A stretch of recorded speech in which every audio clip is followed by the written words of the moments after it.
Tonight on Coyote Sports, the Coyote women's basketball team tallied a victory, while the men fell just 1 point short against Oral Roberts at the Dakota Dome this weekend.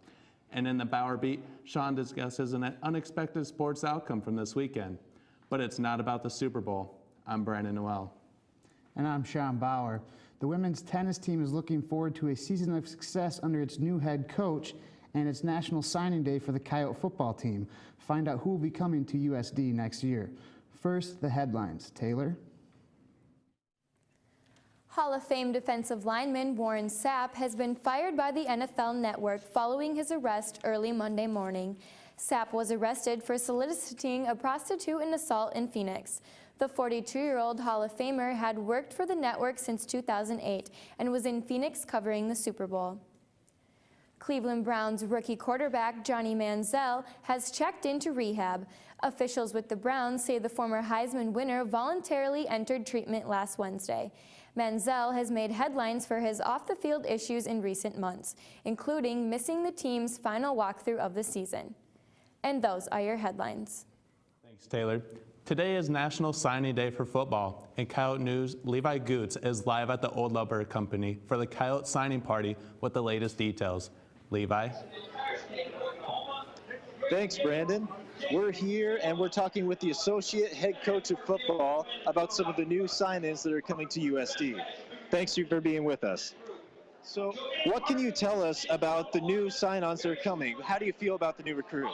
Well, I feel really good. Anytime that we have the amount of kids that we've had commit to the University of South Dakota when they've had other schools trying to attract them, you feel really good about any kid that tells you yes, especially when, you know, it's a competitive deal.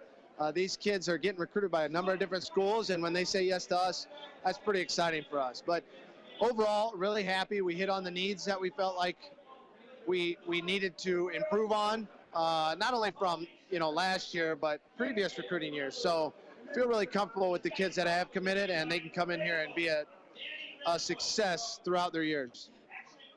Very good. And you've signed 24 guys this season so far. So how do you think they'll have an impact on future games this fall?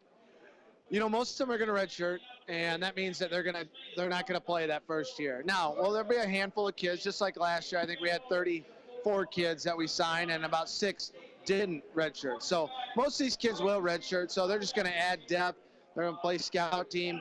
But there'll be a few, and we feel pretty comfortable, especially at the skill positions, that the few that do come in and play can help us instantly. Very good. Thank you. All right, thank you. That was the associate head coach of football talking with us at OLC. For Live from OLC, I'm Levi Goots. Thanks, Levi. The USD women's basketball team remains undefeated at the Dakota Dome as they defeated Oral Roberts 93-70 on Saturday. Coyote freshman Kate Liveringhouse scored a career-high 21 points in the win. Senior Rochelle Contreras also added 19 points in the Coyotes' victory. The win improves the Coyotes' record to a phenomenal 10-0 at home and 17-5 overall. It also keeps USD atop the Summit League with a 7-2 record. The Coyotes play Fort Wayne at the Dakota Dome on Friday in a rematch from earlier this season, when USD prevailed 73-72. The Coyote men's basketball team fell to Oral Roberts 73-72 at the Dakota Dome on Saturday. Oral Roberts erased a 10-point halftime deficit in their victory over USD.